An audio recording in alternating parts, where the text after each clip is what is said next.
कई तरह के मुद्दे उठाते रहे अरविंद केजरीवाल आज खुद मुद्दा बन गए हैं। वो सवाल बन गए हैं कि पहले गिरफ्तारी और फिर अंतरिम जमानत से उनकी आम आदमी पार्टी को लाभ होगा या नुकसान। जवाब इसकी तह तक जाने पर ही मिलेगा। लेकिन इससे पहले एक ऐसी बड़ी खबर जिसने विपक्षी इंडी गठबंधन के मुस्लिम आरक्षण वाले चेहरे को बेनकाब कर दिया है। कोलकाता हाईकोर्ट ने पश्चिम बंगाल में 2010 के बाद के ओबीसी सर्टिफिकेट को रद्द कर दिया है। इस तरह बंगाल की ममता बनर्जी सरकार की मुस्लिम तुष्टीकरण की बड़ी कोशिश पर पानी फिर गया है। दरअसल ममता सरकार ने केंद्रीय ओबीसी सूची में चोरी छिपे 83 जातियों को शामिल कर दिया था। इनमें 73 जातियां मुस्लिम समुदाय से थी। इस पर राष्ट्रीय पिछड़ा वर्ग आयोग यानी एनसीपीसी ने कड़ी आपत्ति जताई थी। आयोग के मुताबिक ममता सरकार ने यह फैसला इन जातियों के सामाजिक और शैक्षिक पिछड़ेपन के ताजा आंकड़ों के बिना ही किया है। अब चलते हैं खबर की तह तक।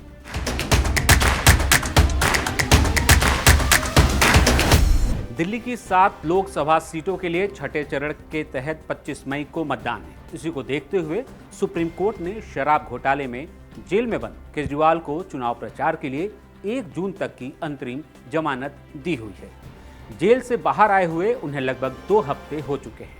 तो क्या इस दौरान केजरीवाल दिल्ली का चुनावी माहौल बदल पाए हैं? क्या आपके लिए सहानुभूति या केंद्र के खिलाफ एंटी लहर जैसी चीज हुई है? इसमें कोई दो राय नहीं है कि ऐन चुनाव के वक्त बिना चार्जशीट के सिटिंग सीएम की गिरफ्तारी से उन्हें सहानुभूति मिली थी। लेकिन ये जल्द ही हवा हो गई जब नैतिकता के तकाजे पर उन्होंने सीएम पद से इस्तीफा देने से इनकार कर दिया।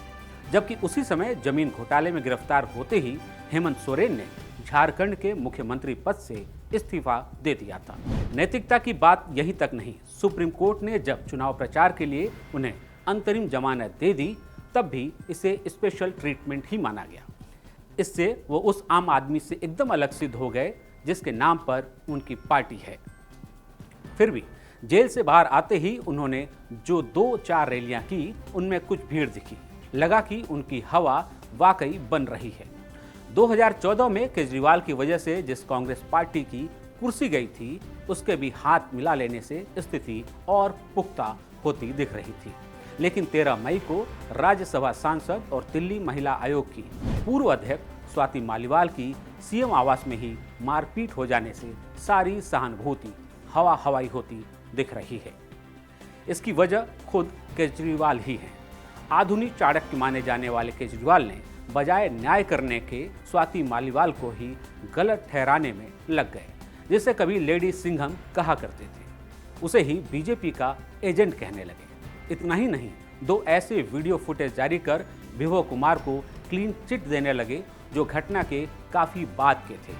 इसलिए यह कोशिश बैकफायर कर गई क्योंकि इस फुटेज को देखते ही घटना के वक्त के फुटेज की मांग उठने लगी जो आज तक नहीं दिखाई गए हैं। उल्टे ये बात और सामने आ गई कि सीसीटीवी के डीवीआर में घटना के वक्त के अंश डिलीट कर दिए गए हैं। इतना ही नहीं, सीएम के आरोपी पीए विभव कुमार ने अपने उस मोबाइल को ही फॉर्मेट कर दिया जिससे घटना के बाद की रिकॉर्डिंग जारी की गई थी। मोबाइल के पुराने डेटा को हासिल करने के मकसद से ही दिल्ली पुलिस विभव को मुंबई लेकर गई थी। इस तरह वो आरोपी विभव कुमार को तो नहीं बचा पा रहे, उल्टे अपनी भद अलग पिटवा ली है। लाख कोशिशों के बावजूद कोई ये नहीं मान रहा कि स्वाति मालीवाल जैसी आपकी एकमात्र महिला सांसद ये बीजेपी के कहने पर कर रही हैं। इससे आम आदमी पार्टी के अलावा खुद केजरीवाल बैकफुट पर चले गए हैं। इतने कि इस मसले पर सीधा जवाब देने का कॉन्फिडेंस तक खो बैठे हैं। वो प्रेस कॉन्फ्रेंस की घोषणा करते हैं और 2 मिनट का रिकॉर्डेड वीडियो बयान जारी कर बच निकलते हैं। स्वाति पर सीधे सवालों से बचने के लिए वो पत्रकारों के बीच जाने से घबराने लगे हैं। ये घबराहट लोगों को दिख रही है। चुनावी माहौल पर इन सब का बहुत गलत असर दिख रहा है। लगता है कि वो भूल गए हैं कि ये दिल्ली है, न कि कोई दूर दराज का पिछड़ा राज्य। सीनियर वकील महेश जेठमलानी की तरह दिल्ली के लोगों को भी ये साफ साफ दिख रहा है कि शायद यही कारण है कि अब उनकी चुनावी सभाओं में भीड़ जुटनी बंद हो गई है। यहाँ तक कि जब उन्होंने बीजेपी मुख्यालय पर गिरफ्तारी देने का ऐलान किया तब भी किसी छुटभैया नेता जितनी भी भीड़ नहीं दिखी। जबकि रविवार के दिन नई दिल्ली संसदीय क्षेत्र के उनके चौथाई मतदाता भी आ जाते तो समा बन जाता। केजरीवाल से दूरी आम लोगों में ही नहीं दिख रही।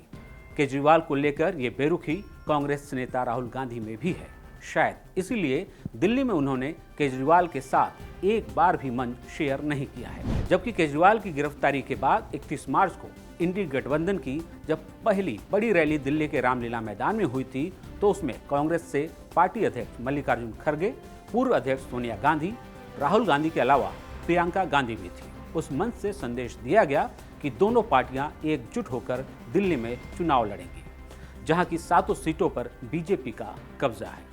ऐसे में आज बड़ा सवाल ये हो गया है कि क्या राहुल गांधी नई दिल्ली लोकसभा क्षेत्र में 25 मई को केजरीवाल की पार्टी को वोट देंगे या चांदनी चौक सीट पर केजरीवाल क्या कांग्रेस को वोट देते नजर आएंगे। अगर आप आगे हमारे साथ जुड़कर इसी तरह किसी खबर की तह तक जाना चाहते हैं तो हमारे चैनल को सब्सक्राइब करें। अपने कमेंट को कमेंट बॉक्स में लिखकर हमें जरूर बताएं। इस वीडियो को लाइक और शेयर भी करें।